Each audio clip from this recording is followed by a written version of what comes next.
Hello, everybody. After the wildest conference championship weekend of recent memory, we have our bracket, and the entire Green Screens media crew is here to break it all down. Recording live from somewhere, this is One and Done. Get out the insurance cards, get out the copays. The office is open, my friends. Brought to you by drroto.com. It's time once again for everybody to come aboard that Green Screens media train. Welcome to your fast break of college basketball information. Welcome to One and Done Bracket Reaction Edition. And boy, oh boy, do we have a lot to react to. I am your sometimes humble host. My name is Jay Heinrich, and I happen to be the conductor of the aforementioned Green Screens media train. Find me on X at Dr. William Cannon. Follow me, and I will smash that follow back button. Full house tonight, as you can see here on One and Done. Felt like the Brady Bunch earlier, looking down here and looking over at Mike and looking at this side. But we got it going on here on One and Done, and starting with one of the absolute best in the business to do it, El Capitan himself, the captain of the Green Screens media ship. Follow him on X at MC Holland34, the OG Money Mike, Mr. Mike Holland. Mike, what it do? The tournament's here, so excited. I'm sad that conference championship week is over because your boy's on a little bit of a heater with 2 GPP wins, and then went ahead and laced up a 4 for 4 on DraftKings today, so another $400 there. So yeah, my wife's gonna spend some of that money this week, and we'll be back at it again later on this week to see if we can't rack up some more wins, man. But this is kind of weird seeing everybody's face on the screen, so I'm excited to do this. And yeah, we're gonna have a lot of fun tonight. Yeah, that 4 for 4 on Prize Picks that you had, you nailed it, knocked it out of the park. You've been doing that the entire week.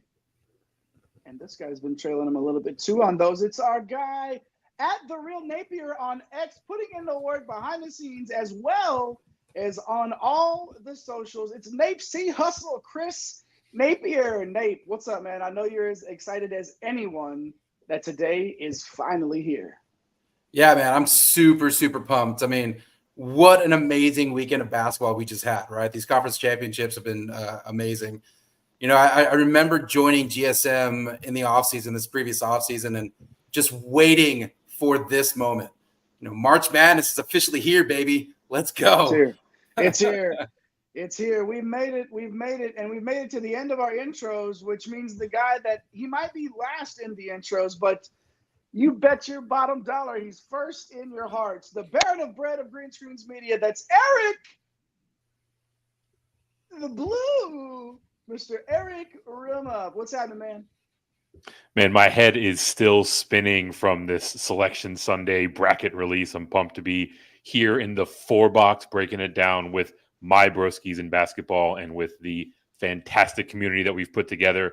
And as a thank you to that community, we've also put together the inaugural edition of the One and Done Bracket Challenge. If you are watching on YouTube, that link is in the chat now. Real simple to get involved. If you want to fill out brackets and compete against your Broskis in basketball, all the breadheads in our community, all you have to do, hit that link, fill out that form, make sure you're subscribed here on YouTube, and you will be in the competition, a competition that not only will yield the ability for at least year-long bragging rights, but also the winner of this competition will take home a signed Caleb Love jersey. So make sure that you're jumping in there, getting in there and mixing it up with the breadheads. Maybe bringing home a little swag for your wall as well. Absolutely. No doubt about it. Hit that link in the live chat. If you're watching somewhere else, maybe on Twitter, perhaps on X, Elon's hellhole, whatever you want to call it, get over to the YouTube channel. Hit those like and subscribe buttons like Mama Rocks has. Hopping in there. All 4 of us at once. That's right. The whole crew is here tonight. Mama Rocks, thanks for always being here for us. Dropping your congrats to Mike there in the chat as well. Yes, very good. Our guy Money Mike, the OG Money Mike right here on the screen, doing it big, having a nice run, and it's going to continue. We'll hit our DFS shows here coming up leading into the tournament next week, so make sure you hit like and subscribe, and you have the notification bells on so you don't miss anything that we're doing. But tonight, let's dive into this bracket here. We are going to we're going to hit So many topics tonight, but first, let's start off with the breakdown of the 1 seeds. And as we do that, we're going to have a poll going up here on the YouTube channel. The poll will be, which 1 seed do you think will make it the farthest in the tournament? North Carolina, Purdue, UConn, the defending champs, or Houston? So make sure that you vote in that poll on the YouTube channel. Get over there and hit all those buttons for us. Do your thing do your part, I should say, in the Green Screens Media universe. Hop in that live chat, and if you're watching later on, hop in the comment section as well. Let us know you stopped by to hang out with us, and we want to know your opinions all show long. So make sure you drop them in the live chat. Got the fire emojis if you want to, because this bracket, whether that means you think the bracket is fire or your bracket will literally be on fire by Thursday afternoon like mine. Either way, put the fire emojis in the chat and let's light it up. As we go into these 1 seeds, we're going to give you stars, X Factor, and then maybe some question marks for each of the 1 seed. And I'm going to start with the one that was most in question to get a 1 seed leading up to this, and that is North Carolina, the ACC regular season champs, 27-7 on the season and 17-3 in the conference. KenPom metrics have them 24th in offensive efficiency, 6th in defense, and 41st in tempo. We know the Tar Heels like to get up and down, and that's led by R.J.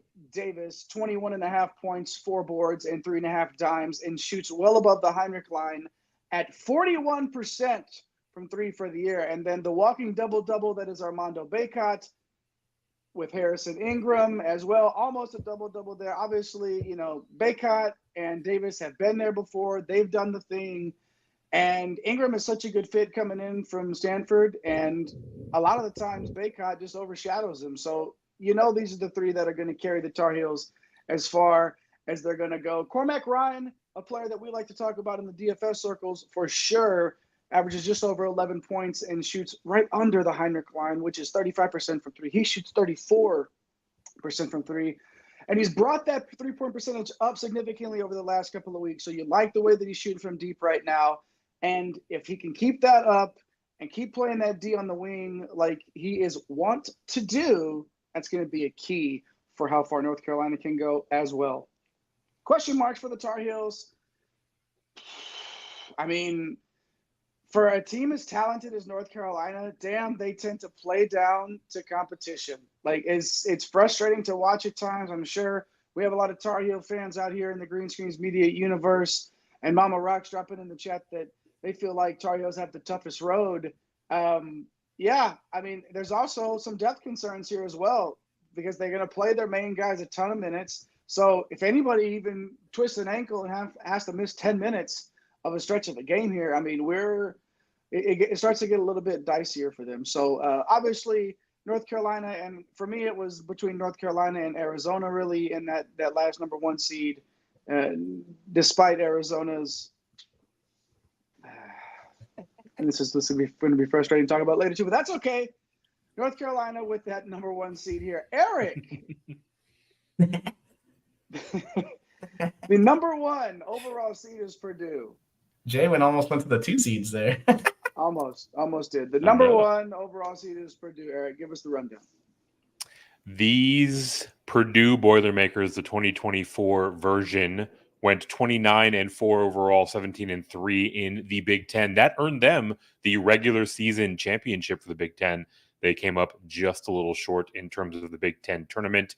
The team overall, very, very solid. 3rd in offensive efficiency, 21st in defensive, about middle of the road in tempo. I don't know if you've heard of this. They've got this guy hovering around the painted area there. His name's Zach Edey. He's very, very good at basketball. Okay. About 25 points, about 12 rebounds, about 2.5 blocks per game. So obviously, if you have been paying even a modicum of attention to college basketball, you're very familiar with Zach Edey's game. But a development for them is their now sophomore guard, Braden Smith.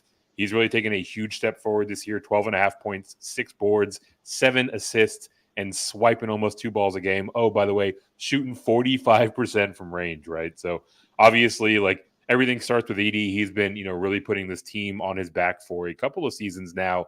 But all of a sudden they got some pieces around them, right? I mentioned Braden Smith, the story of the progress that he's made from this time last year, the dialogue around Lawyer and Smith being big question marks as they headed into the tournament last season. I feel like we've kind of answered those questions, right? So, we're talking about, in Smith, one of the top 3 or 4 guards in the entire country, a rock solid Robin to Edie's Batman.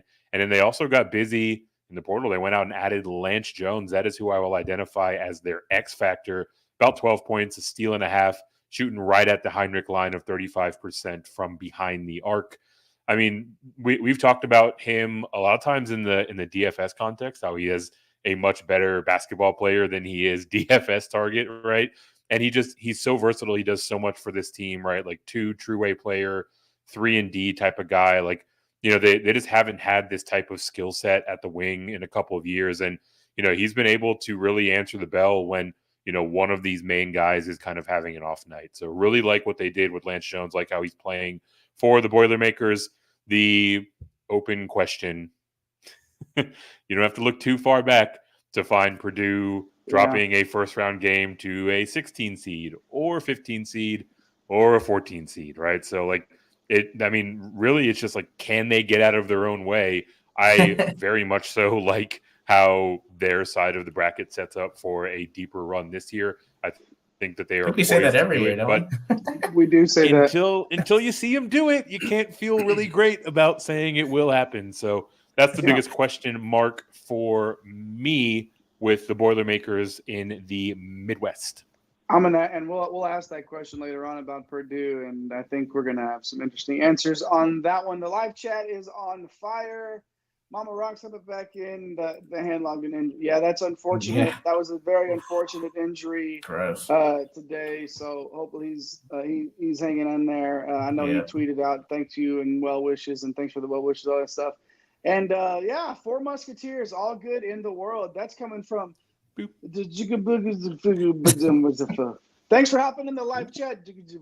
Got the pronunciation guide on that one. I think we got that one on lock there. But thanks for hopping in there. We appreciate you joining us tonight. As let's move on now to the defending champs, Mike, the UCONN Huskies, a team that we saw on their way to that national title game last year when we were out in the West Regional in Las Vegas.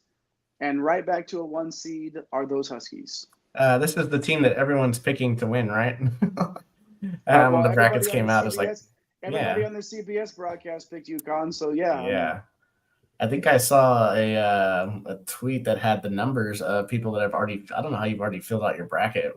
I guess just YOLO in it. Yeah, just YOLO.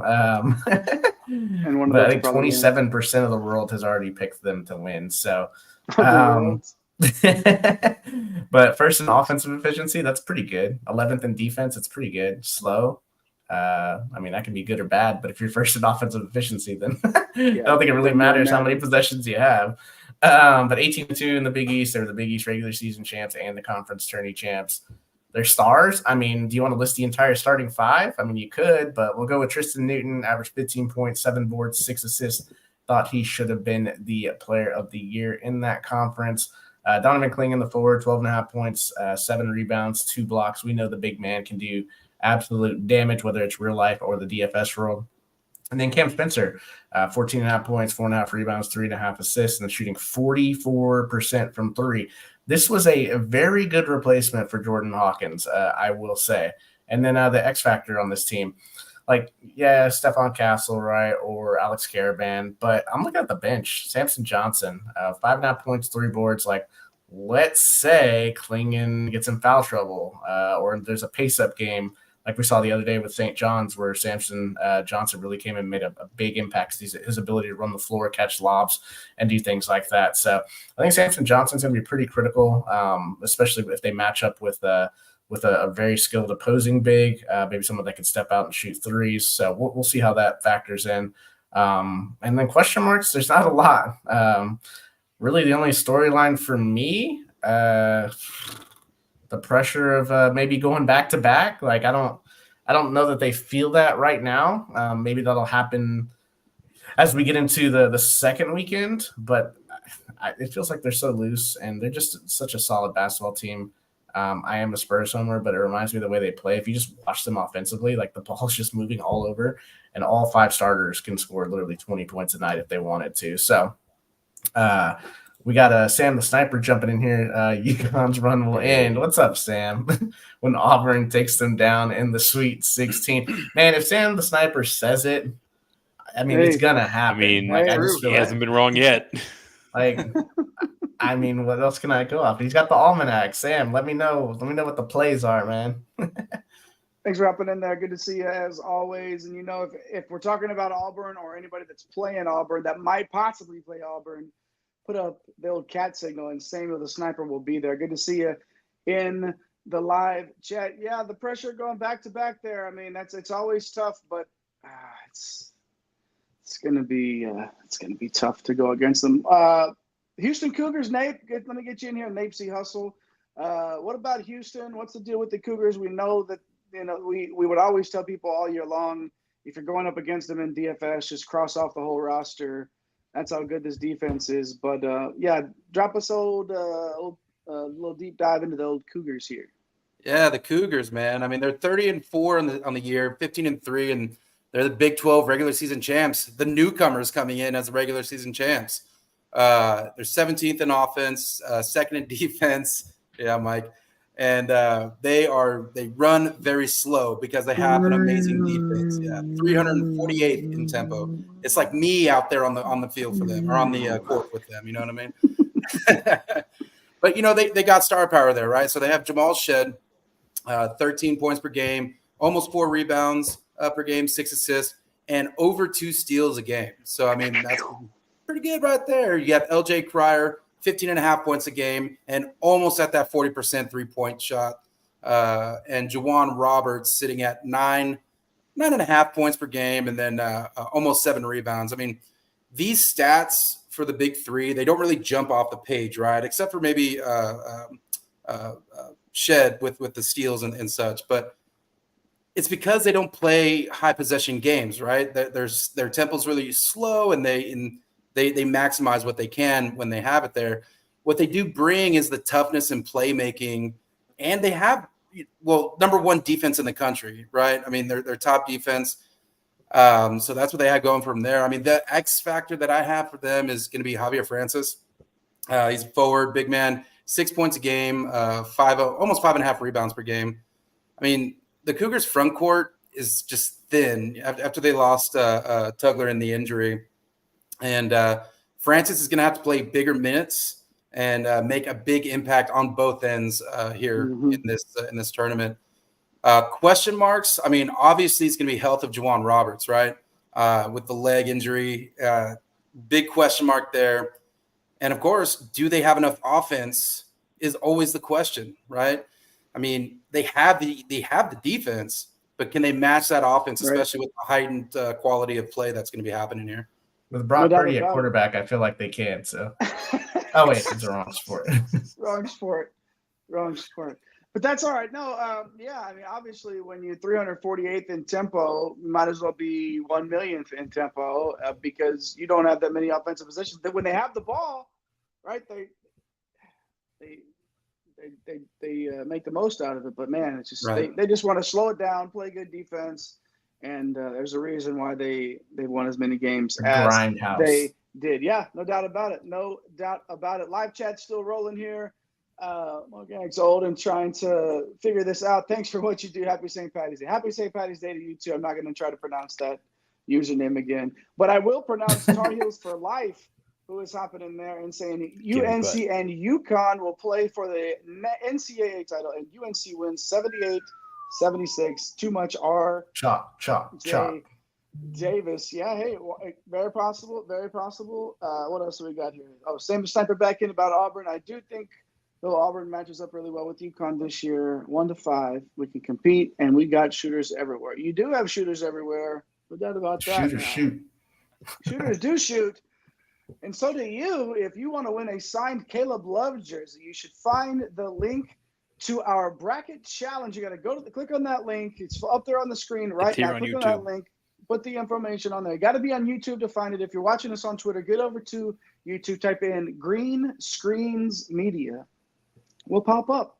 That's us. Hit those buttons. Like, subscribe, notification bells, and most of all, get into that link right there so you can fill out your bracket to win a signed Caleb Love jersey. So many people have already been in on our DFS shows and said if they win it, they don't want it because they're Duke fans or they're whatever they're going to. My kid's favorite player somehow is Caleb Love.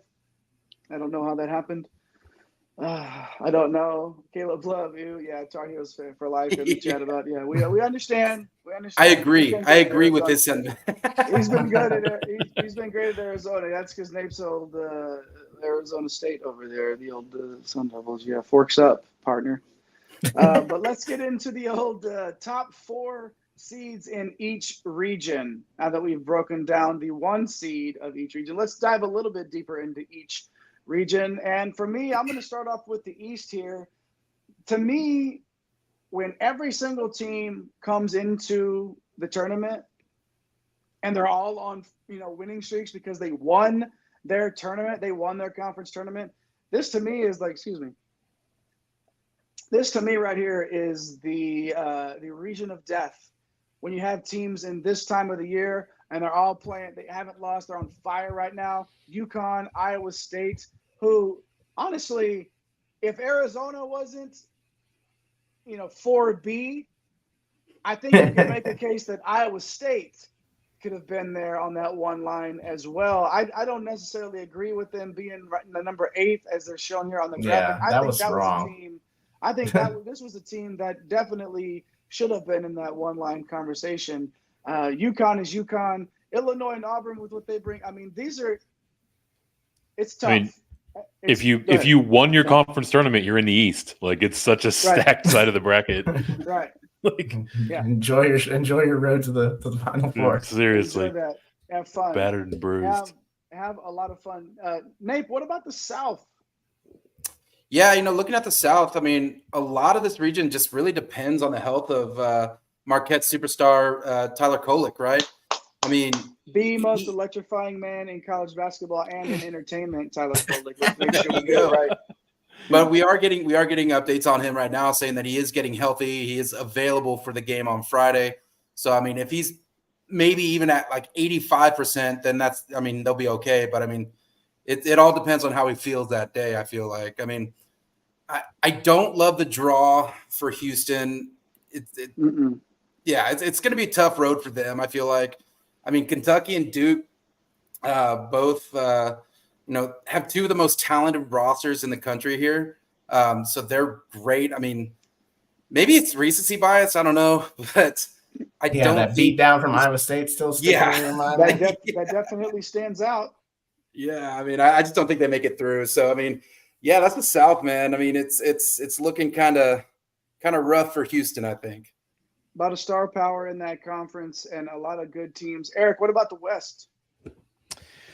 Man, the West is kind of a tricky one to wrap our heads around, right? Like, we're talking about Tar Heels for life, saying that UNC has the easiest road to Phoenix. I'm not sure if that's necessarily true. It's kind of a double-edged sword. Both UNC and Arizona have a very tough matchup waiting for them in the second round, almost regardless of how that first round game goes out, right? Like, no one is going to have a fun time with either Dayton or Nevada, which is who Arizona will be facing off against. And if North Carolina, or when North Carolina advances, they'll be playing the winner of Mississippi State or Michigan State. So very, very early on in the process, both of these teams are going to be tested. And maybe this is what our commenter was getting at. Apart from those, the 1 and 2 seed games, I feel like almost every single game to open this side of the bracket needs to immediately be on upset alert, right? Like, there are some very tough double-digit teams. There are some underdogs that maybe shouldn't even be underdogs. So, you look through the remaining side of those first matchups, and it feels like it's very, very wide open. And then just shout out to the Lopes, the Grand Canyon Antelopes, one of our favorite teams to cover here. We were just talking them up on an earlier show, a team that we like to be a sneaky team to make a bit of a Cinderella run. and they get smacked in the face with St. Mary's in the first round. St. Mary's. So not impossible for them to overcome and come away with that win, right? Like I think if they can find their way out of that game, they might actually be able to string together a little bit of a run. But man, they are gonna be tested very early. But Eric, I got a question, man. There's a reason why North Carolina and Arizona are in the same bracket. It's so we get the collision course. Right. That's gonna happen when Caleb Love. Yes. I mean, it writes itself, right? Mr. Steal Your Girl meeting up with the guy now that's the best player in the ACC. Rumors, Jay. Rumors. Hey, allegedly. Tar Heels for life, though, throwing himself, man, saying who? Michigan State? Oh, that Michigan State, the team that has won. I heard a stat today: 65% of the times they are the lower seed, they win. Wait, hold on. When was the last time we saw Michigan State even make like a decent NCAA run? I mean, we've seen them knock out teams left and right that in the first couple of rounds. We're not talking about Final Four. Like last year, maybe? We're not. I mean, last year when they beat Marquette up. Last year. And the only team in the Big Ten to make it to the Did they basically return their entire team from last year? Yeah, weren't they ranked like number 4 at one point? Okay. Yeah, that Michigan State is the one that I would be worried about if I was North Carolina. Not overlook those guys. Can you make an argument? That based on their performance, maybe they shouldn't be a 9 seed? You know, I think you could have that conversation, but this is I mean, they were on the bubble allegedly. Allegedly. We don't even. Yeah, we'll get to the bubble. Just like Caleb Love allegedly. Allegedly, Michigan State was on. What about the Midwest, Mike? The last region here that we hadn't talked about, and of course it's got the Purdue and this is solid. It's okay. Like it's tough. Like all four of these regions, you can make a case. Yeah. But what do you think about the Midwest? So my bracket, my side is the hardest out there. I don't know, man. Like I just, it's got my team Creighton there. You know how much I love them. Yes. Been on record. We'll get picks out later, but I think I know where we're going with this. And then Tennessee's there. That's not a fun matchup for anybody, let alone a top defense. And then you add a score like Connect. So the Kansas spot there, man. Like we're gonna talk about them here in a little bit. It's still dangerous. I think it may be a little overlooked. Maybe we're being too harsh on them just with all the injuries, but if they get Dickinson and McCullough back, they still have some issues defensively. So maybe the easiest draw of all the 4 seeds, pulling Kansas with all their issues that are going on right now. But you have to love the ceiling of Tennessee and Creighton, both teams that I think might get picked on this show later on to win the national championships. I don't think Purdue has an easy road at all. That's called foreshadowing. Foreshadowing. That's called a tease. That's what they call it, from what I understand. Anyway, but yeah, Midwest is tough. Obviously, I like the East in terms of just the type of basketball those teams are all playing right now. But those are the top 4 seeds in each region. Thanks for hanging out with us. You could be anywhere else in the world right now watching a bracket reaction show, but you are here with the one and done Broskis in basketball. So make sure you hit those like and subscribe buttons and turn on those notification bells. Do your part in the Green Screens Media universe. Make sure you're following us over on X as well, at One and Done CBB, all spelled out, at One and Done CBB, and then at Get Green Screens on X and on TikTok, where sometimes you see Nape's pretty face, sometimes you see mine, every once in a while you see Mike, and just hop on all the socials. Make sure that you don't miss anything that we're doing. It's that time of the year. We're here to do a bracket breakdown show, and I feel like Kim English, when we were interviewing him last year, when he's looking down at the phone and he lost a player to the portal while we were interviewing him. Guys are hopping into the portal as we speak. It's going crazy right now, and of course they are, because the portal we might get to this later on about the portal opening already before the tournament. Oh my God, this is. Anyways, the jumping in the portal, just like you should jump into the live chat and let us know what you think about these regions and who do you think has the toughest road to the Final Four. Make sure you hop in that poll that we had. Which number 1 seed do you think will go the farthest? Do we have an update on early results? Purdue is leading the field and we have a 3-way tie among the other 1 seeds. So pretty well split with a slight edge to Purdue. All right, good stuff. Make sure you hop up in that poll and hop in the live chat, as well as now I'm going to go do a little bubble talk. First of all, let's flash up. We're going to talk about how many each conference got in here. It looks a lot different than it did last year, gents and ladies also watching with us. The Big 12 getting 8 teams in, which sounds a bit right for me. Maybe Oklahoma, they were the last, according to the graphics that we saw today, they were like the literal last team out, or first team out, I should say. Is that correct, if I remember? Mm-hmm. Yeah, what do we think, gents? We're going to talk about individual teams in a minute, but do you think that the committee got it right with the amount of teams in each conference? Mike, I'll start with you. I mean, I think they did what they could. 5 bid stealers, I mean, pretty much made this thing nearly impossible, because you talk about like, oh, so-and-so didn't get in, so-and-so didn't get in. I mean, yeah, it made it completely just out of control. So, for me, I look at it, the Big East thing is the thing that sticks out the most, right? Like number 2 rated conference on KenPom, and you only get 3 of your 11 teams in. No.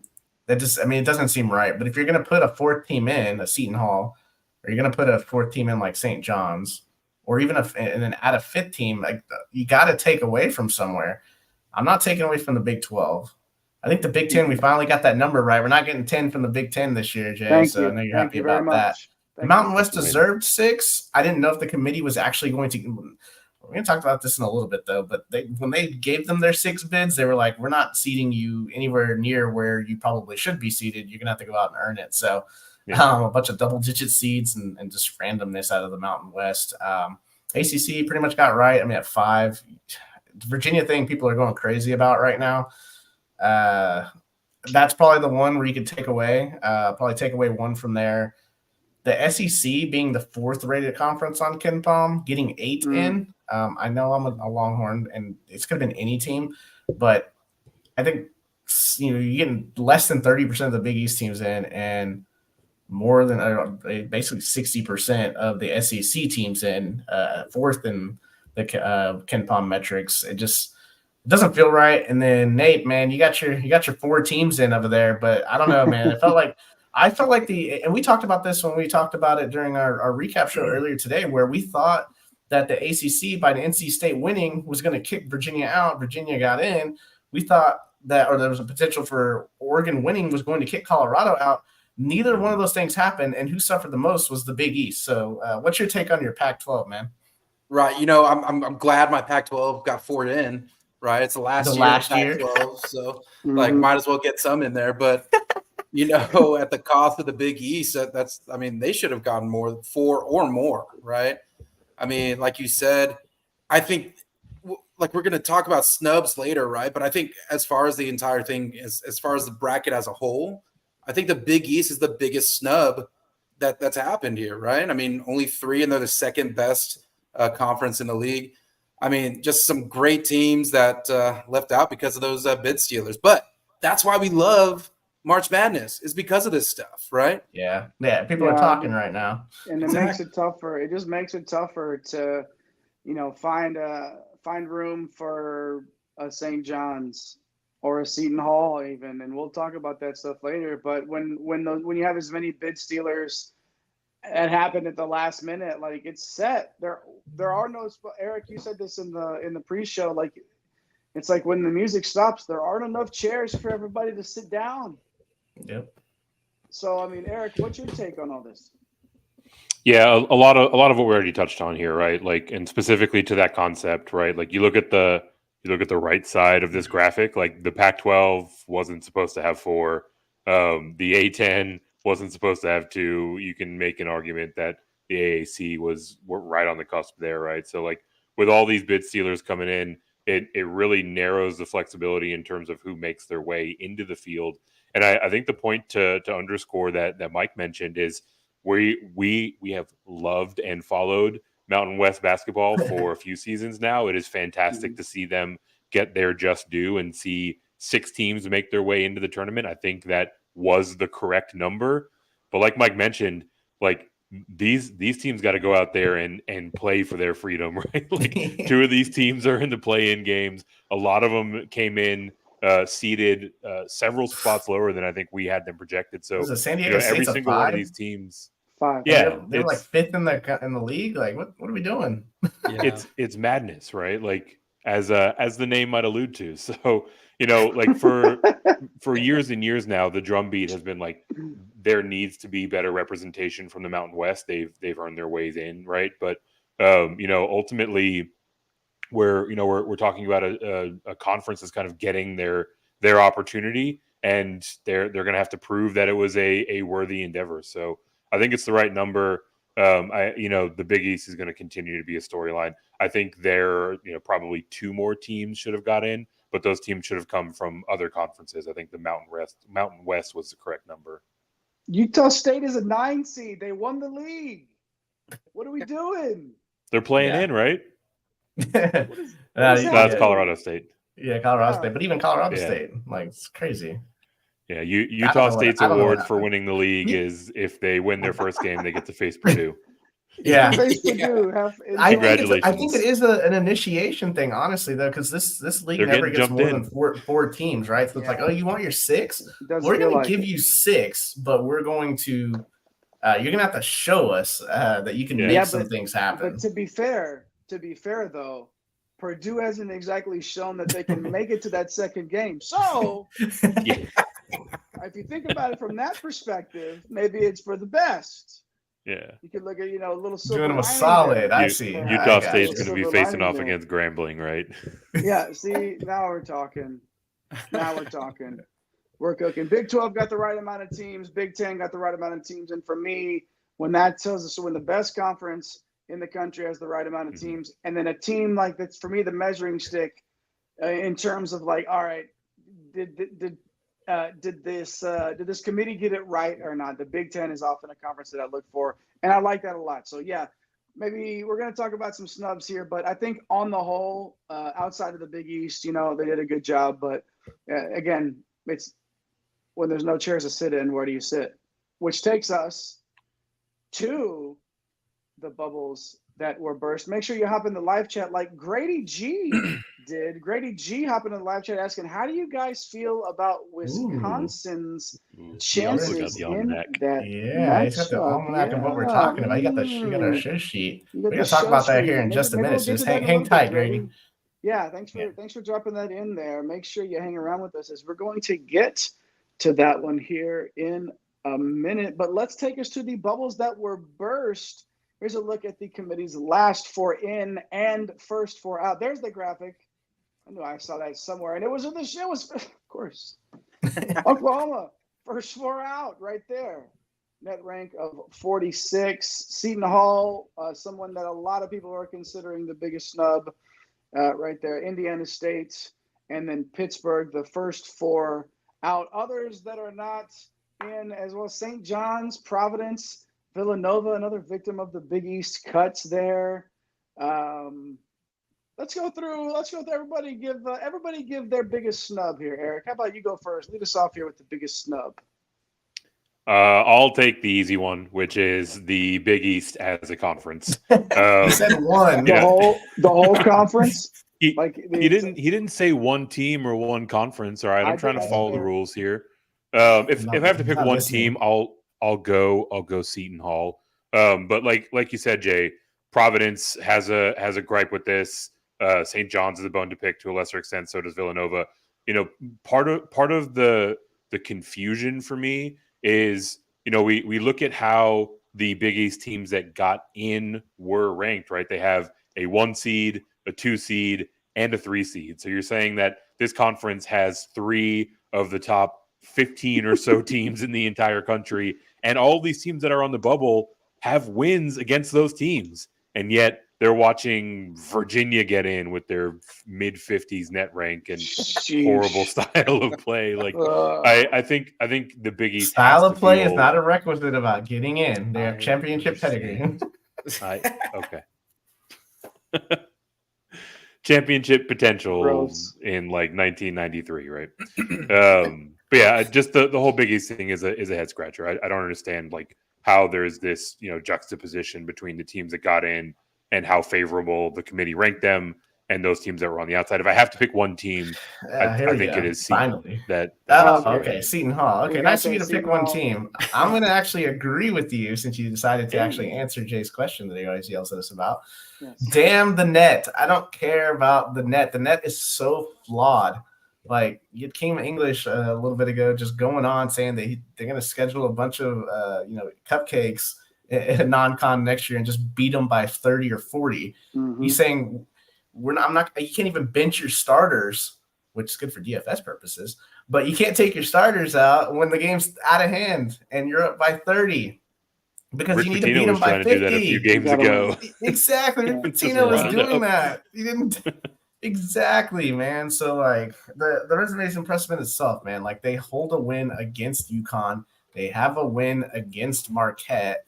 Like, don't sit here and tell me that Seton Hall, like, is not better than the aforementioned Virginia. I know that net ranking, God, we're going to just, I don't know, man. Like, it's tough.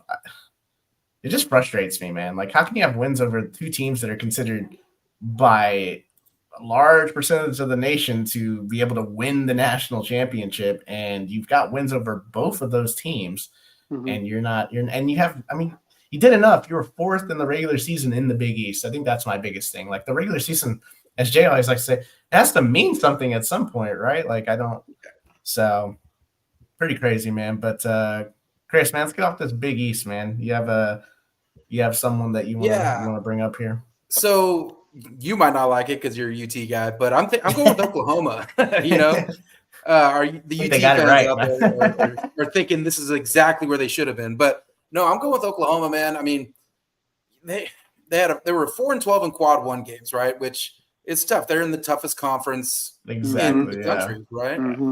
But they were 16-0 in quad 2 through 4 games. They were the only games they lost were in quad one. Yeah, like that's incredible. I mean, and I think that's a huge snub on my end here. I mean, you play in the toughest league. They should have been the 9th team in for that's what we thought. Yeah.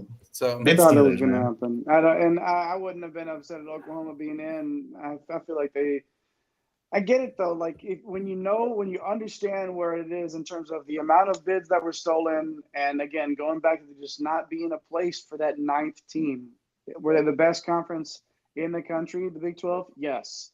But I feel like 8, I question the SEC getting 8, like being on the same level as Big 12. But I don't think necessarily the Big 12 needed that jump. I'm going to go Indiana State being the biggest snub here for a lot of reasons, but mostly because it robs us of our guy Robbie Avila, a.k.a. Kareem Abdul-Jabbar, a.k.a. Larry Nerd, with the best YMCA old man footwork and game in the nation. But honestly, Mike, you talked about the net ranking and it being a little bit flawed. This team, Indiana State, will look at that and say, well, we had the highest net ranking ever to be left out of the tournament. They were 29th, and they were left out. So does it matter or does it not matter? That's the thing. Like, I don't. I think it. You tell me. I mean, look at Seton Hall. I guess it doesn't. I don't know. Like, what matters these days? I guess the bid stealers matters. What this really comes down to. I think none of it matters unless there's a spot for you. And when you get down to it, Indiana State was on the other side of that line when it came down to getting those final spots, and it didn't even get considered when you look at everything else. So unfortunately, if Florida Atlantic beats Temple and wins the AAC, I think.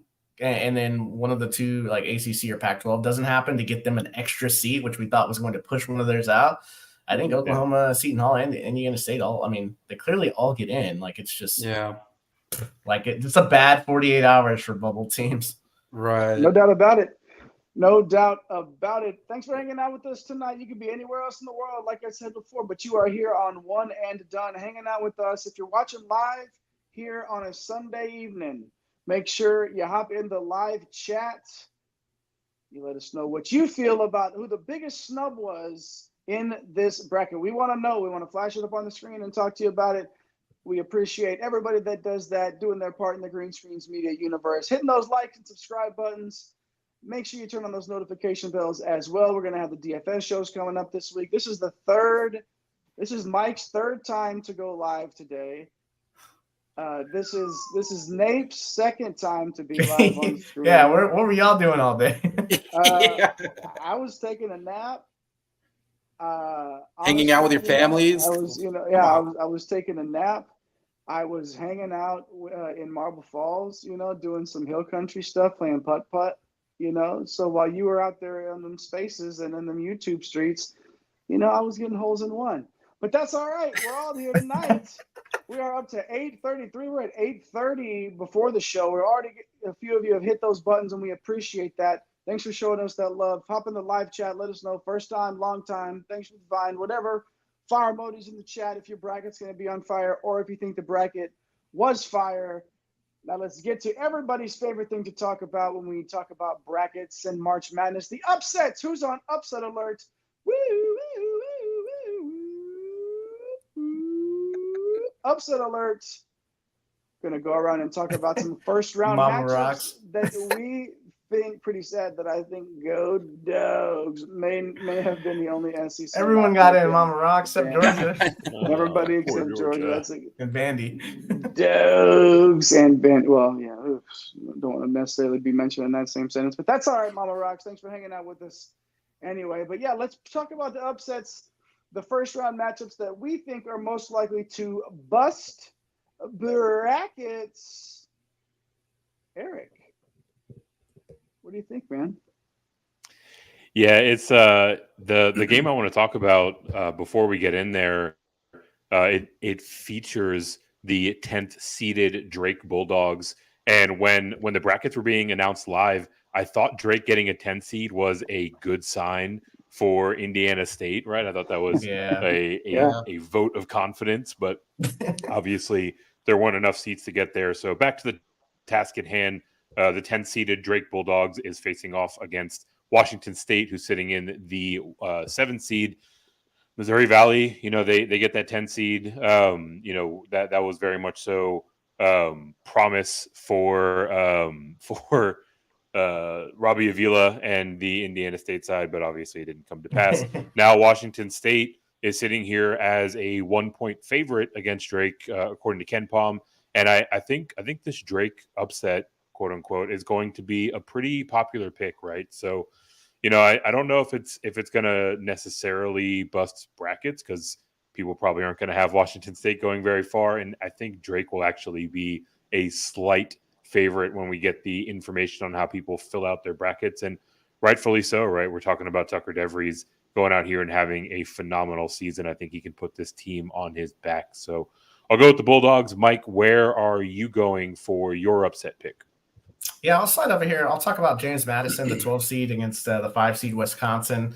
We saw this takes us back to the very beginning of the year, Jay. Remember that upset? All right, here we go. Grady G's question. This is the one. When I saw it come out, I was like, "Ooh, got a text, got a tweet." Michigan State, right? Like, it's a very talented team in the tournament. Lost to the James Madison team. First game of the year. It was the Terrence Edwards and TJ Bickerstaff show. So you got two studs there. They play at this blistering pace. They're top 50 in 3-point percentage. That is my concept of finding upsets, is teams that play really fast and are able to knock down 3-pointers. And then also factor in that you have a stud like Terrence Edwards. And then Bickerstaff, who played at Boston College for a few seasons. So this is not your typical mid-major. They were super hot at the beginning of the season, hit a little bit of a lull. Most people thought mid-season that the Sun Belt could be a 2-bid league because they had started out so strong. Mm-hmm. Obviously, losing to some bad teams there in conference play definitely hurt them and hurt their chances at an at-large, but they still went out and won the Sun Belt Conference Championship to get this very well-deserved 12 seed. We talked about how strong the Sun Belt was during our conference tournament preview shows. And I'm just in love with the type of matchup that they're going to get with Wisconsin. I know Wisconsin played very well in the Big Ten tournament. We also know how the Big Ten has performed in these tournaments recently. So Yeah. I think James Madison, a trendy pick. I feel like it's going to be a trendy pick to beat Wisconsin. I think more people will pick James Madison to beat Wisconsin than will pick Drake to beat Washington State. I think even so? as a higher seed, I do. I think James Madison is going to be a super popular pick. And people Grady's love those 5-12 upsets too. They do. Exactly right. Grady's saying that I thought Wisconsin got a really tough draw after the strong Big Ten turnaround. Yeah, I don't like this matchup for them against James Madison at all. And then Mama Rocks might have the pamphlet, the link to the show sheet. Man, we got to lock these down. I mean, we got to lock this stuff down, Nate. Mama Rocks saying McNeese over the Zags for all the money. Man, stealing your thunder here a little bit, I feel. Me and Mama Rocks are on the same wavelength. I mean, I noticed that when the bracket came out, that was one of the first ones that kind of popped out at me. Mm-hmm. Everyone was just kind of waiting to see who McNeese would draw, right? Right now, Kim Pom Line has Gonzaga favored by only 6, right? Mm. So they're going to give them a good run for their money at least. They're 7th in the country in 3-point shooting, which is always a good mix, like Mike was saying before. They played a solid non-conference.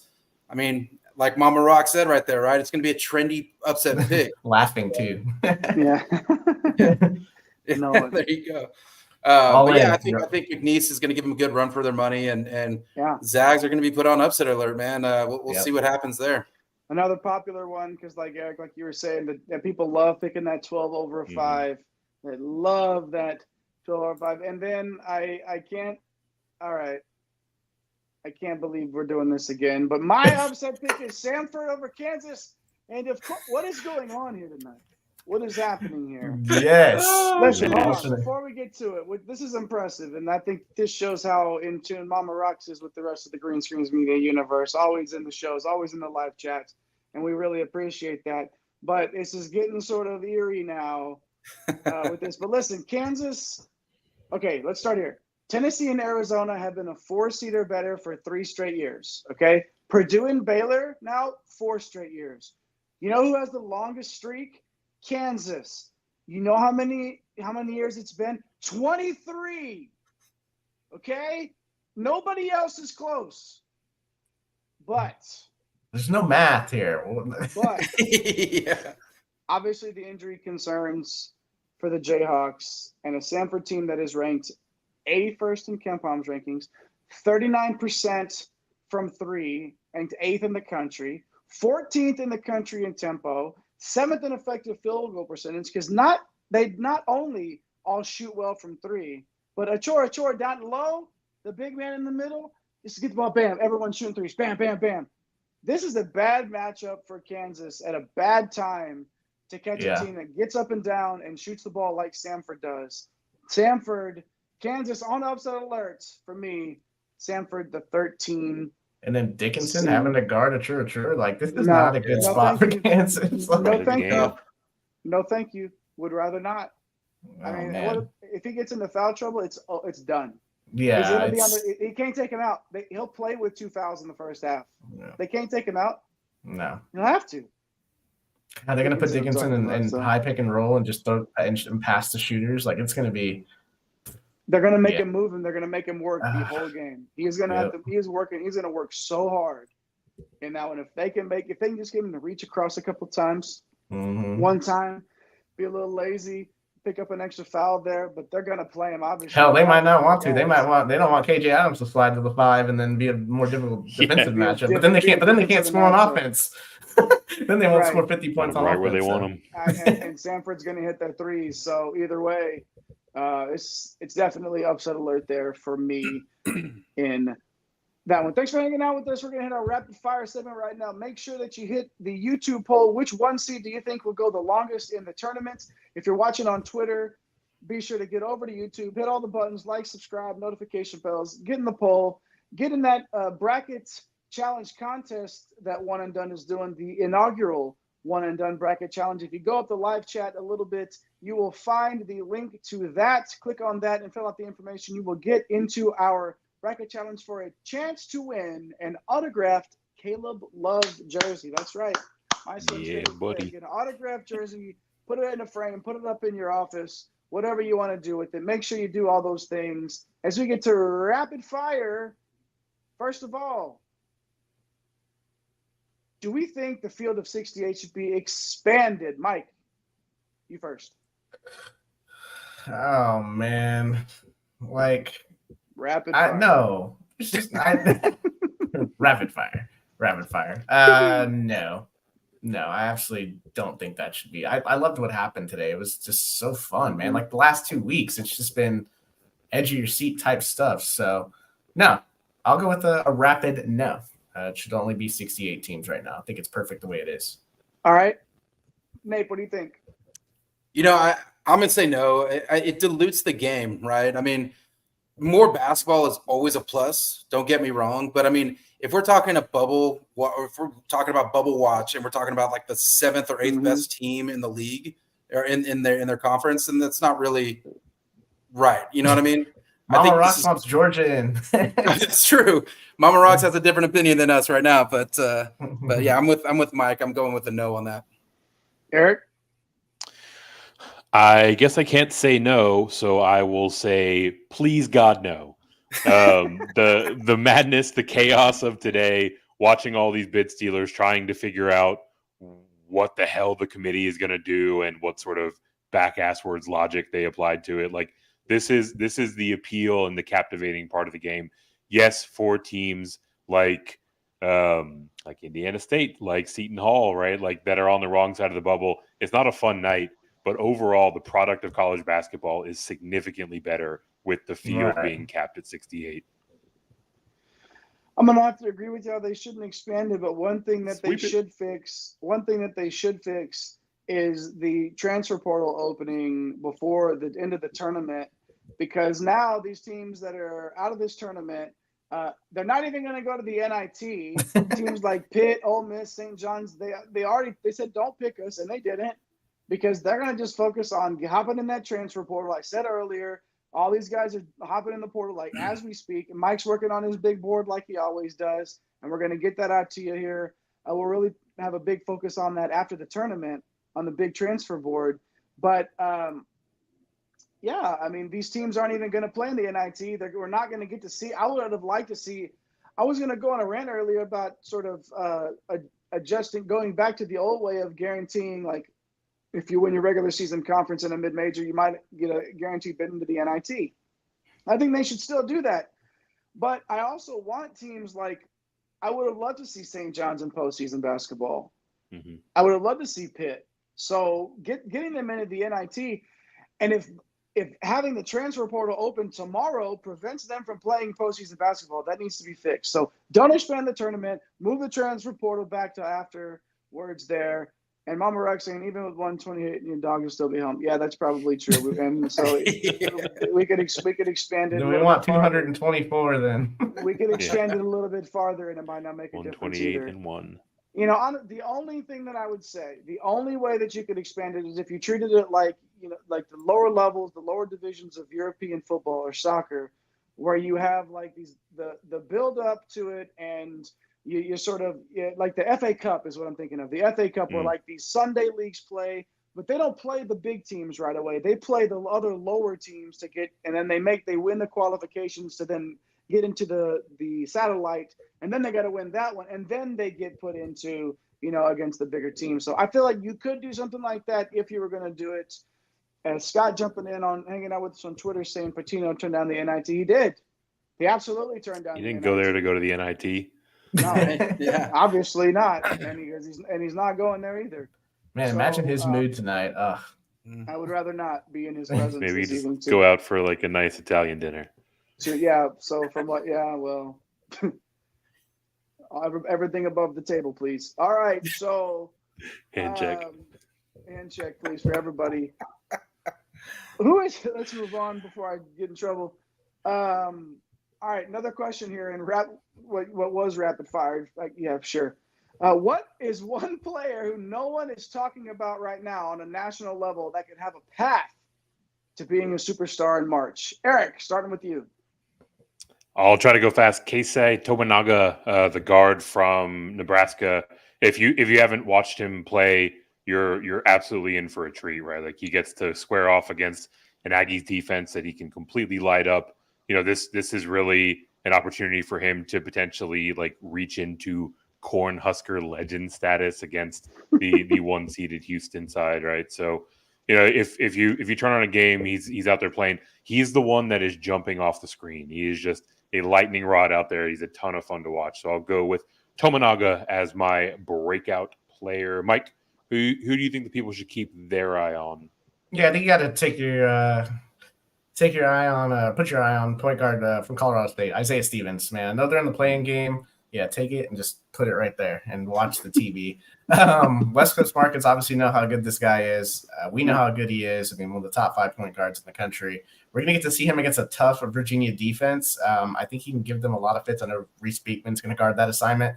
That is made for TV play-in type stuff, even though we've kind of bagged on Virginia this whole time, but that individual matchup itself is prime for Tuesday. So people forget these guys were ranked at the beginning of the year. Very impressive start, beat Creighton. So Colorado State, the underseeded deal, we're not going to stop talking about that for the Mountain West. Them having to play their way in is kind of messed up, but here we are. So Isaiah Stevens from me. Nate C. Hustle, what you got here, man? Great Asabor is who I saw from those name. number 9 Yep. Great name, exactly. A big man from those number 9 seeded Utah State. We talked about the Mountain West getting underseeded, right? This dude is a 2010 machine. Mm-hmm. All he did this year was lead them to the regular season title, just not given enough national love there. Now, think of this. If they upset TCU, he gets the chance to go against Edey and show out. Dude, this guy could blow up. Right, yeah. if all that happens. So yeah, great. Asabor is my guy there. Having a nice game against the guy that's going to be back-to-back National Player of the Year that'd probably be good to get your name out there. I'm gonna turn some heads. I'm gonna go with the guy that I showed love with in the preseason and showed love to all season long. Jackson Shostad, point guard from Oregon. Listen, it's a winnable game for Dana Altman and the Ducks against South Carolina, and then a likely showdown with Creighton, where he's going to go head-to-head with Baylor Shireman and Trey Alexander. Like, Shellstad's style of play is tailor-made for March, and I feel like that this is going to be a national coming-out party for the very talented freshman. All right, let's move along now. Let's keep it going here in this rapid fire. All right, you can't give me a top 4 seed. No top 4 seeds here. Which team could have a Cinderella type run? We got there. We talked about the upsets earlier. Let's talk about who could put on that glass slipper, Mike. I'll go with Nevada. They're favored over Dayton as a 10 seed. So another one of these. I mean, they're not a bid stealer, but because of the bid stealers, you're seeing these Mountain West teams just by the committee slotted a lot deeper than we thought they're going to be. Stylistically, they're completely different than a matchup they could get with Arizona. They have an awesome backcourt, Blackshear and Lucas, who have been around for a very, very long time. Steve Alford's the coach. We love talking to him this offseason. Mm-hmm. The 3 seed in that region is Baylor, not as terrifying as like an Illinois or a Creighton for me. So I think I'm looking at Nevada here to make a Cinderella type run to an Elite 8 here. Chris, man, who you got here? A familiar name. You talked about him in the upset alert. I'm going with James Madison. High scoring, up tempo. They beat Michigan State this year, early in the year, right? They were unbeaten in February and March without a loss for almost 2 months. Amazing. And the crazy thing is, this is where I get a little crazy here. Duke has a tough matchup with Vermont, right? And there's a possibility that James Madison could end up playing a 13 seed in the second round. No. Hot take. Hot take. You're a little crazy. I mean, Vermont, hell, all they do is get to the tournament. It's about time for them to beat somebody. And how many times recently have we seen like a 12 and a 13 play each other? Yeah. And it happens. It does happen. More often. No way, Nate C. Hustle. Not on my watch, as our preseason number 1 is not going down to the Virginia Catamounts. I can see this happening, though. You heard it here first. I can totally see it happening. Eric, what you got? I'm going to go with a team that has to play an extra game to make a Cinderella run. I'm going to go with the Buffaloes of Colorado. Look, they barely eked their way into the tournament, but this is a strong team, right? 25th in offensive efficiency, 42nd in defensive. 18th in effective field goal percentage, and number 5 in the country in three-point shooting percentage. So they can obviously fill it up a number of different ways, and they're pretty good at slowing their opponents down. One of the absolute best guards in the country in KJ Simpson. They've got Tristan Da Silva. He's very much so an underrated forward. And then also a lottery pick. Cody Williams is now back after injury. So there aren't a whole lot of teams that are getting reinforcements to the degree that the Buffaloes are. And then you look at their path, right? Like, assuming they win their way into the tournament, they're going to face a Florida team that obviously is reeling from the hand-locked-in injury. So not exactly at full strength there. And if they make their way through to the next game, they'll be facing off against one shining moment, a Shaka Smart-led team that is no stranger to early tournament exits. So I wouldn't be surprised at all if we see Colorado rattle off a series of wins to kick off the tournament. You know how to dig that knife in, don't you, sir? You just know how to just dig it in. Damn it, Shaka, getting me choked up right now. I got to take a drink just thinking about it.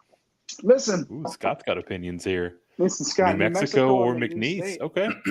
Yeah. Awesome, absolutely. Scott. Love that. Love you dropping that in the live chat and interacting with us. We definitely appreciate that. Everybody drop in your Cinderella picks. Who do you think's going to do it? I think just because I'm just going to toe that line right here because I said it could had to be worse than a 4 seed. So I'm going to take a 5 seed, and I'm going to take San Diego State. Why? Of course I will. I'm going to go with the program that's been there and done that with a coach that knows how to win in this tournament. Jaden Ledee leading the way, and then you got the 4-headed monster of a backcourt with Waters, Parrish, Butler, and Trammell. This is – the Aztecs are always a threat. Always, always, always. And didn't they make that last run as a 5 seed as well? Yeah. Look for San Diego State to make a nice run in this one. I love the Aztecs and what they have going on over there. Moving on, who is the coach with the most pressure to deliver in the first few rounds? Who do you got, Nate? Oh, you're not going to like this. It's Shaka Smart. I mean, it has to. One shining moment. He hasn't made it past the second round in 13 years. He's living up to that one Final Four run, guys. He's only been coaching for 9 years. Yeah. I mean, he had those chances with VCU. Then he went to Texas, and now he's with Marquette. I mean, he needs to get the monkey off his back. And if Kolek isn't healthy, if he's not at 100%, like we were talking about earlier, that could be difficult. But, I mean, we're getting these reports saying that Kolek is going to be good, but, he's under a lot of pressure. Mike, who's your coach? I'm going to go with Calipari, man, for some of the same reasons that you kind of outlined with Shaka Smart.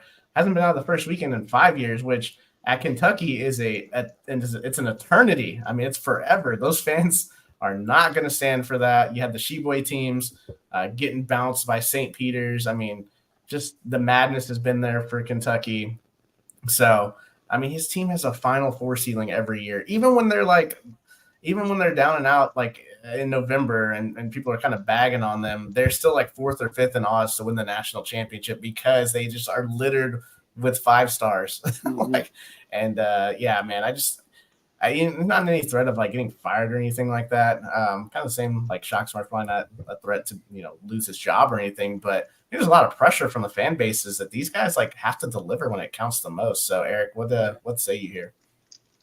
Man, you guys are talking about coaches that haven't made their way out of the second weekend in several years.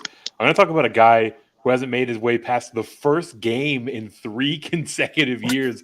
Matt Painter and the Purdue Boilermakers back-to-back years, dropping the first game to 16, 15, and 14th seeded teams. Under any other circumstance, right? Like, considering the caliber of this team, this is the best version of this Purdue team that he's had really in any of our recent memories. Any coach would be under pressure to deliver in that type of circumstance. And then you just compound that with the fact that they just continue to piss down their legs in the first round. So, yeah, I mean, Painter, I like their path to make it out of the first round and to make a pretty deep run. But ultimately, until we've seen him do it, like, you got to feel like he's going to be a little hot around the collar until they get into that second weekend, right? It feels like it, doesn't it? Like, and I'm not picking Purdue to win a lot. Like, I mean, why do you trust them? Why would you trust them? Pointer. I'm pointing my finger at Painter for sure, like Mama Rocks is and like Eric is That's there the too. bad Like, guy. yeah, I mean, it's for sure losing to has a team ever lost to a 14, 15, and 16 seeds in consecutive years? I would No. say no, except Matt Painter led team. So yeah, I'm with that. And then another coach that has seemed to underperform with the talent on the roster when it comes time to March is Hubert Davis. Missed the tournament after the national title game appearance. Now they're a 1 seed. Cannot afford another no-show in March. Can Hubert Davis? I feel it's going to start to just carry him around and drag him down. A lot of UNC fans that we know hang out on one and done. I feel like Hubert Davis has the most pressure to deliver in the first few rounds, just to get that off his back and get back to relevance in this tournament. I teased this earlier, but now I'm just going to point blank ask you, gents, will Purdue make it out of the first round? And maybe even, can we even say Wake out of the first weekend? However you want to approach this year, will Purdue just make it? Mike? I mean, it doesn't sound like they are based on the way everyone's talking about it, but yeah, their guard play is so much improved. Eric, can you say something nice about this Purdue program in March, man?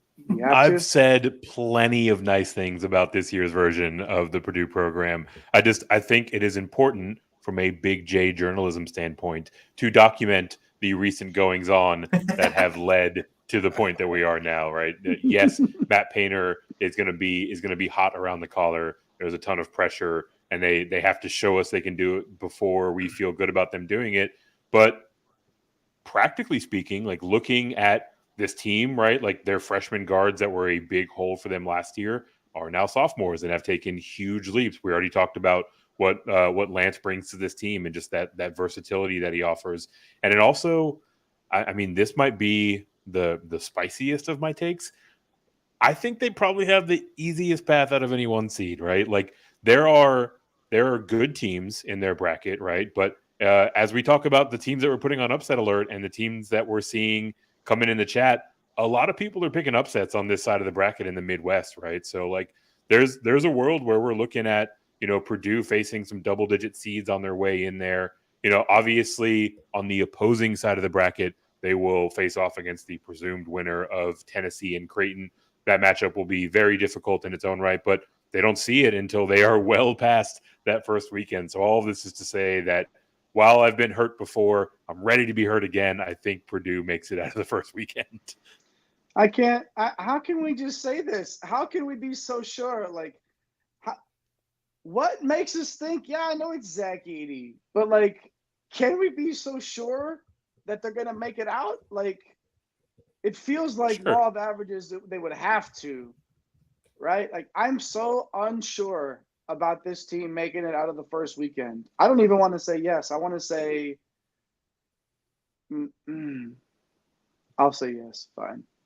Jesus, my guy. Can't believe it. Yeah. Hate to sleep. Yeah, I'm gonna say yes with you on that. By the way, you talk about Zach Edey. I mean, he's playing at an insane level. So yeah, we're another chalk one here. I mean, what? So I mean, okay, like you're looking at that side of the bracket. Right, Nate, and you're looking at the way that Purdue is set up here. I mean, I guess it does set up pretty nice. I know that they're going to run into somebody that you have a very high opinion of, right down the line, maybe. Or I think they make it. Yeah, I think they make it to the Elite Eight, which they're going to lose to the team that I'm picking to win the whole thing. So yes, that's foreshadowing. I love it. I love that. They're going to lose to my team in the Elite Eight. Let's go. Got to stick around to the end of the show to make sure you hear who everybody's picks are. I bet you could probably figure it out if you've been looking at your bracket. The live chat is on fire. It looks like Jeff hopping in. Jeff, good to see you in there. Brad Underwood always looks under pressure. Does he look good under pressure? Or he always looks like he is under pressure? He's just rattled. I feel like he always just looks like he's under pressure, right? They haven't made it out of the first weekend of the last 3 years. Another team that has struggled to get over the hump and hasn't made a Sweet 16 in his 7 years at Illinois head coach has Underwood. So Yeah, Jeff, he definitely, it's a coach that you see on the sidelines. It's another Shaka Smart type that the first weekend heebie-jeebies can't seem to shake that. And we'll see if Illinois can make that leap. Mama Rock saying Purdue needs to play to win and not play to lose. Well, I mean, that to me, that starts at the top. That starts with your head coach. Scott. And then Scott jumping in. All of us are picking Purdue to win it all because we're picking them to get out of the first round. Sir, how dare you, first of all. No. Second of all, we're almost there to our picks. So hang around with us, Scott, and we will get to our picks for the national title. The next question, will a double-digit seed make it to the second round? Eric, what do you think? I think we're actually going to see several double-digit seeds make their way to the second round, right? Like, we talk about all these bid stealers kind of tightening up the field in and of itself. It also it worked to bring some pretty solid teams down a little bit, right? So for me, it's really more just a numbers thing, right? Like we talk about teams like Nevada, teams like James Madison, right? Like there are so many double-digit teams that are not only going to be very popular upset picks, but can potentially rattle off another win or two after that. So yeah, I think just on numbers alone, I like the odds of at least one double-digit seed making it to the second weekend. Yeah, I mean, a double-digit seed is advanced in 15 straight tournaments, like 36 of the last 38. So I mean, yeah, I feel like it will happen. Nate, what do you think about this? A double-digit seed making it to the second weekend? Yeah, I mean, I definitely think it's going to happen. And I had James Madison in my Cinderella category, but I also really like New Mexico, like Scott was saying from Twitter there. They won the Mountain West tourney. They're underseeded in my opinion here. Definitely. They aren't really a Cinderella, right? They are favored in the first round as a 12 seed. It's one of those things, right? They're still a 12 seed. I mean, they're a high tempo team. They play well on both sides of the ball. I mean, they're going to carry this momentum with them into the tournament here. So, dude, I totally agree. Like that matters. That stuff matters. We've seen it so many times where these teams that are playing well and getting hot at the right time and win their conference tournament and just roll with it. I like that a lot, Nate. I really do. I like that a lot. What about you, Mike? Any double-digit seeds you could see maybe making it to the second weekend? Well, Nate C. Hustle stole my pick, but I will correct him by saying they're an 11th seed. But either way, it's a double-digit seed. I'll go with the actual 12 seeds here. I think they're 12 seeds now. Samford and McNeese. And I think we've had some love for them in the comments as well. That little pocket of that bracket is prime position to just get absolutely busted up. We all know the Will Wade thing with McNeese, and then Samford loved the playing style and the big man that Jay mentioned earlier, Chur. So two teams that we followed all year. I've been on national radio saying that whoever Samford draws, like they're going to give them a very, very tough time. And everyone's been talking about McNeese State since Will Wade got there. So I don't know that Samford's going to be a trendy pick, but because they're playing a blue blood like Kansas, but McNeese probably going to be a very, very popular upset team. I mean, anywhere Will Wade goes, people are going to talk about him, good or bad. Something's going to happen, and somebody's going to be talking about Will Wade. He's a damn good basketball coach, and I totally understand why there's hype around that team, for sure. Like I said, it always happens, right? As we're filling out our brackets, we always know that those double-digit seeds are going to advance. I love the New Mexico pick, Nate, a lot. Like just playing that backcourt though. Basketball last night. Exactly. You knew where I was going with that, Mike. You know how much I talk about guard play. You know how much I love guard play, especially this time of the year. It matters. I don't care if you hear it all the time. It matters. We have to understand how much guard play matters. I mean, how many guards have we talked about just in these segments of picks? Like we've talked about so many quality guards advancing. Isaiah Stevens, KJ Simpson. Like we're just talking about star guards, man. Yeah, so it matters, like you said. Yeah, Scott hopping in there saying that he thinks Samford will beat Kansas as well because Kansas is not good. They haven't been playing their best. Like it's a grind in the Big 12 for sure. Mama Rock saying pricing for DK is going to be fun. We will have our DK. We will have our DFS shows. Make sure I mean, we're gonna go. Are we gonna go Monday? We're gonna go tomorrow night for the. Yeah, we'll go tomorrow night. Maybe make some games. picks. Yeah, we'll do probably some brackets, some picks on either Monday or Tuesday. We'll figure it out. We're gonna be on every night though. So I know on Wednesday night we're definitely doing the opening day Thursday. That's gonna probably be a 25K to first, like it was last year. So ready to get this bread. So make sure if you haven't already, hit those like and subscribe buttons, turn on that notification bell, because we're going to be going all the way up to the tournament and then some. As we now get to the crumb de la crumb, who do we pick to win the whole damn thing? And if you watch One and Done, and if you haven't, thanks for joining us. We appreciate you. Hit those buttons for your broskies. Welcome to the Green Screens Media Universe. Do your part and hit those buttons. But if you have been around One and Done, despite my sour feelings for the man whose autographed jersey we are giving away to our bracket challenge winner, who happens to be my son's favorite player somehow, I am still picking Arizona to win the whole damn thing. I cannot. Hey, I picked them last year. We know what happened. We know what happened. Is this because of what happened last year? I'm wearing it. And it will not happen this year. Final Four at least for Arizona, and I am picking. No. We're saying who's winning it all. This is not who's making it to the final. Arizona's going to win the whole damn thing. The whole damn thing. Chris, you sort of beat around the bush earlier. You talked. We have an idea of who it might be, but I'm going to let you get in there before Mike and give us your pick to win the whole tournament. Yeah, I mean, I'm going with another number 2 seed, right? I'm going Tennessee, the Vols. Dalton Connect, stud, right? They have great defense under Coach Barnes. Veteran team. I think it all comes together for him this year, man. That's what I'm rooting for. I mean, listen. Because Creighton is there, boys. Creighton's sitting there. Talk about You're trying to troll me in the text, Jay. You saw that, man. Saying that Purdue has the easiest path. Like, come on. I love that. This guy, dude. I love that. Well, what about Creighton, Mike? I mean, like, we know you've talked about them. You've hinted at them before. You and I have sort of dropped our picks weeks ago. It just in a random show, somebody came through and we talked about it. But Creighton was somebody that you were talking about even then. So what about the Blue Jays that makes you feel like they can cut down the nets? Well, they were a bad foul call away from being in the Final Four last year. It's they returned most of their core guys. I love Baylor Shireman's game. Like, oh man, he's just so good. Can't wait to watch him in this tournament.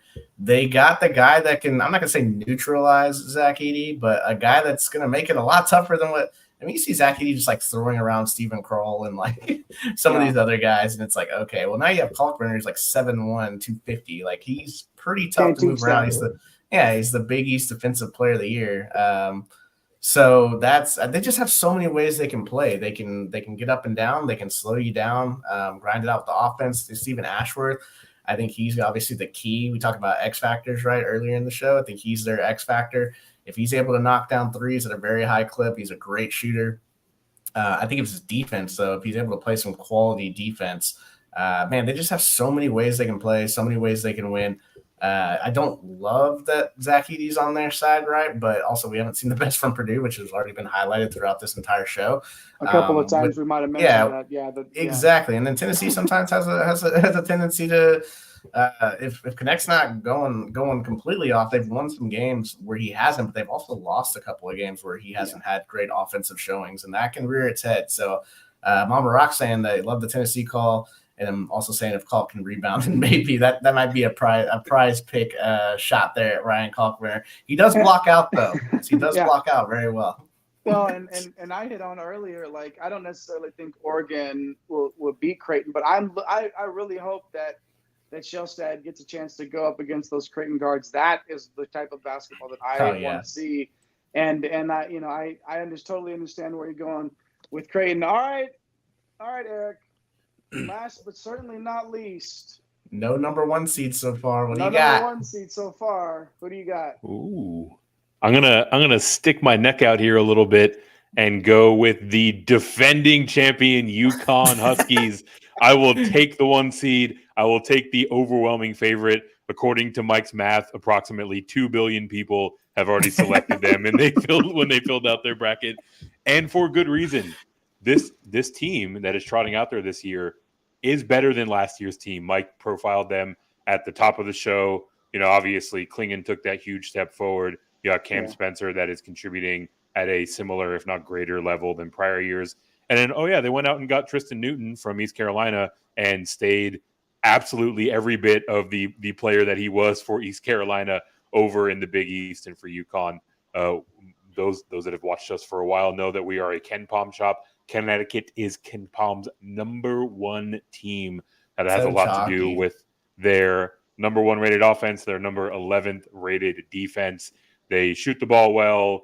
They take care of the ball. They clean up their own glass, like everything that you're looking for. And Mike, you talked about Samson earlier, right? Like he got a pretty good amount of run when Klingon missed some time earlier in the season. I feel like that is going to pay dividends. And DR, man, we don't talk about him enough.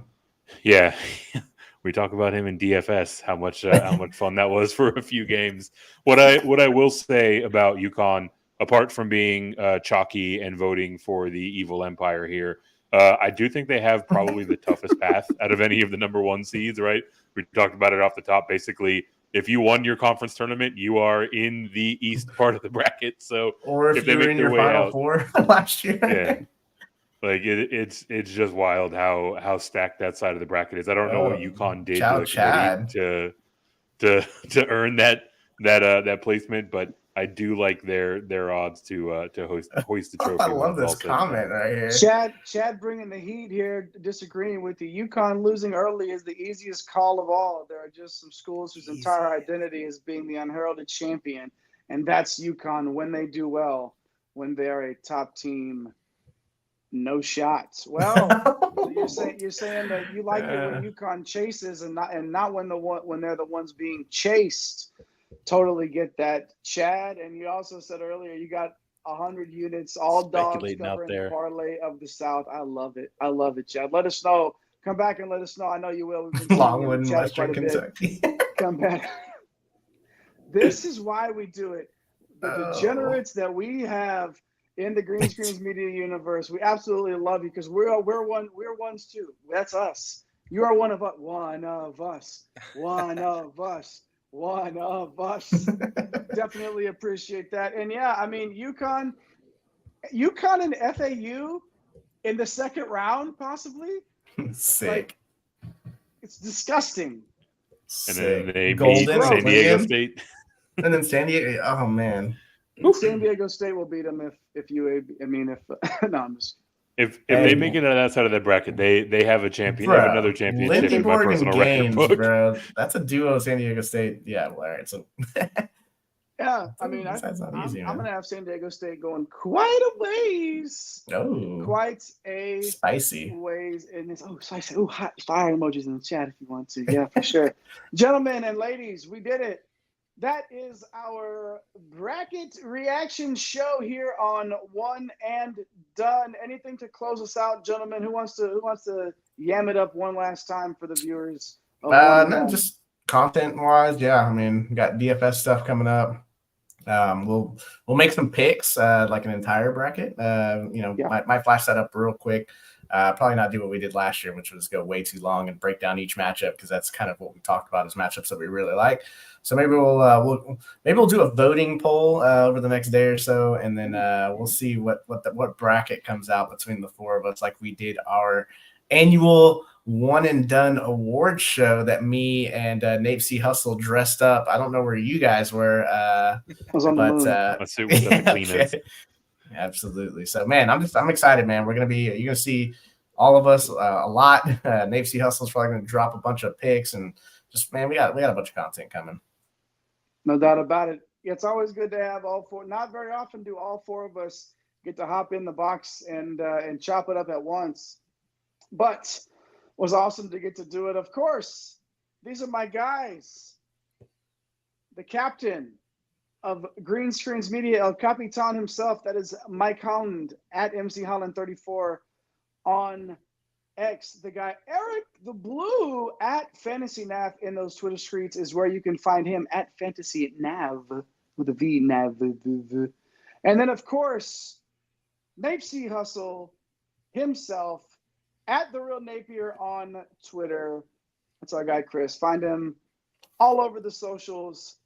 I am Jay Heinrich, and I happen to be the conductor of the aforementioned Green Screens Media Train. At Dr. William Cannon on X. Follow me. I will follow you back. Follow at One and Done CBB, which is the show page. Follow at Get Green Screens as well. And get over to TikTok, and that's the handle there. That's where you're going to see Napesy Hustle's pretty face dropping pics like he's been dropping pounds, our guy over there. Doing all the hard work and making it happen. And we appreciate all of y'all for hanging out with us. Make sure that you hit that bracket challenge. It just got dropped in the live chat one more time. Make sure you fill out that bracket challenge for your chance to win a signed Caleb Love jersey for the winner of that bracket challenge. Follow us all. Follow at Get Green Screens. Hit those like and subscribe buttons on YouTube. Turn on those notification bells. Join us. We will not be too far away. Come back tomorrow night. Hang out with Green Screens Media and One and Done. We're bringing the DFS to you. We're bringing some bracket stuff to you. We're going to get some stuff. Hey, before we get out of here, what's the final numbers on the poll? Ooh, that is a great shout. It was super close. We've actually got a tie right now. Purdue and UConn both coming in at 32%. So no one has a plurality. No one has a majority. UNC 26%, and no love for Houston sitting all the way down at 11. So we'll keep that live here and update that as we get more votes. Loving that. Thanks for everybody that participated there. For everybody that hopped in the live chat, that's Jeff, Chow, Chad, Mama Rocks. Who else do we got in there? Scott jumping in on Twitter. We got Grady G hopping in asking about Wisconsin, Tar Heels for life. Sam the Sniper, of course, because we were talking about somebody that might maybe play Auburn. So you knew Sam the Sniper was going to be there. The three more, I'm not going to try to say that one. The Four Musketeers in there. Yeah, we appreciate you hopping in there as well. Sorry I can't pronounce your name, mostly because it looks like you put your face and you smashed on the keyboard when they asked you to make your username, and that's what you typed in. But we appreciate you nonetheless. We appreciate all of you hanging out with us. Don't go too far. One and Done coming at you tomorrow, and we're going to help you get this bread.